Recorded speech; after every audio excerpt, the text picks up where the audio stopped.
Halo, selamat datang di kelas saya.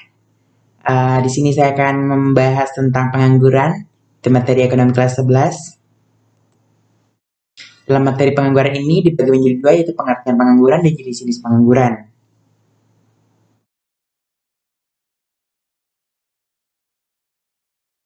Untuk pengertian pengangguran,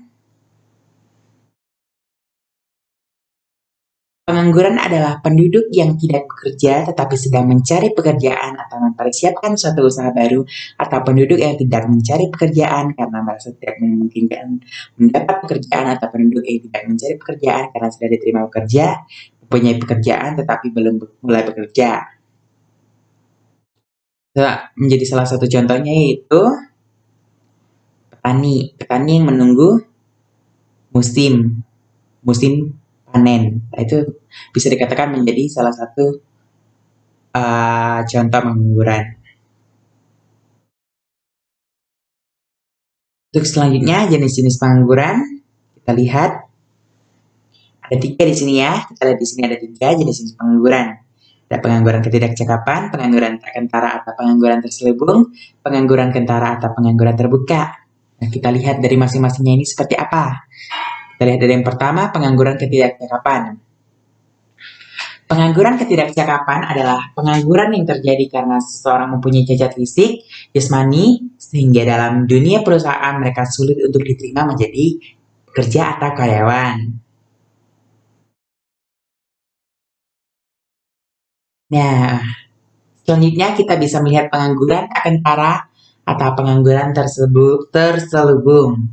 Pengangguran tak kentara atau pengangguran terselubung merupakan atau adalah pengangguran yang terjadi apabila pekerja telah menggunakan waktu kerjanya secara penuh dalam satu pekerjaan, tapi dapat ditarik ke sektor lain tanpa mengurangi outputnya. Selanjutnya untuk yang ketiga, atau di sini kita lihat pengangguran kentara atau pengangguran terbuka. Pengangguran kentara atau pengangguran terbuka adalah pengangguran yang timbul karena kurangnya kesempatan kerja atau tidak adanya lapangan pekerjaan.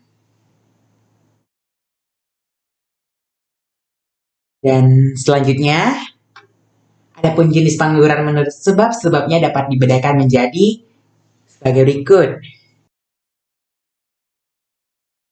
Musiman, pengangguran friksional atau peralihan, pengangguran karena upah terlalu tinggi, pengangguran struktural, pengangguran voluntary, pengangguran teknologi, dan pengangguran potensial.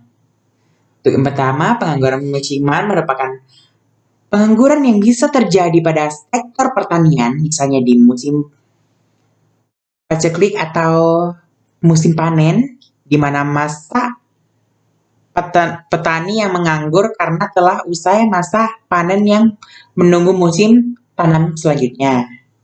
Dan selanjutnya ada pengangguran friksional atau perlebihan, adalah pengangguran yang terjadi karena penawaran tenaga kerja lebih banyak daripada permintaan tenaga kerja, atau tenaga kerja yang sudah bekerja tetapi menginginkan pindah pekerjaan lain sehingga belum mendapatkan tempat pekerjaan yang baru. Kelebihan tersebut menimbulkan adanya pengangguran. Selanjutnya ada pengangguran karena upah terlalu tinggi. Artinya, pengangguran yang terjadi karena para pekerja atau pencari kerja menginginkan adanya upah atau gaji terlalu tinggi, sehingga para pengusaha atau sektor atau perusahaan tidak mampu memenuhi keinginan tersebut. Akan tetapi di Indonesia saat ini sudah terdapat kebutuhan ketentuan upah minimum, atau bisa dikatakan kalau di dalam masing-masing daerah itu punya ketentuan upah minimum regional yang disesuaikan biaya hidup masing-masing, sehingga antara pekerja dan pengusaha sudah terdapat konsensus dalam penentuan upahnya. Selanjutnya ada pengangguran struktural, adalah pengangguran yang terjadi karena terdapatnya perubahan struktur kehidupan masyarakat, misalnya dari agraris menjadi industri. Oleh sebab itu banyak tenaga kerja yang tidak memenuhi kriteria yang diisyaratkan perusahaan. Ini ada pengangguran voluntary, adalah pengangguran yang terjadi karena seseorang yang sebenarnya masih mampu bekerja tetapi secara sukarela tidak mau bekerja dengan alasan merasa sudah mempunyai kekayaan yang cukup. Selanjutnya ada pengangguran teknologi, yaitu pengangguran yang terjadi karena adanya penggantian tenaga manusia dengan tenaga mesin.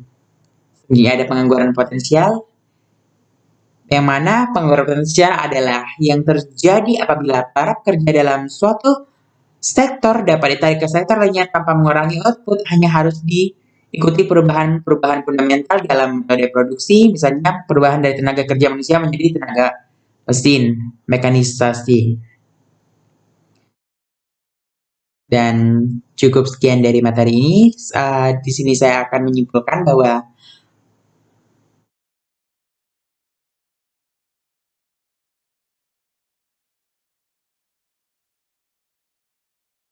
pengangguran adalah orang yang sedang mencari pekerjaan atau sedang mempersiapkan sebuah usaha yang bisa menghasilkan uang. Sekian dan terima kasih. Kita lanjutkan di forum.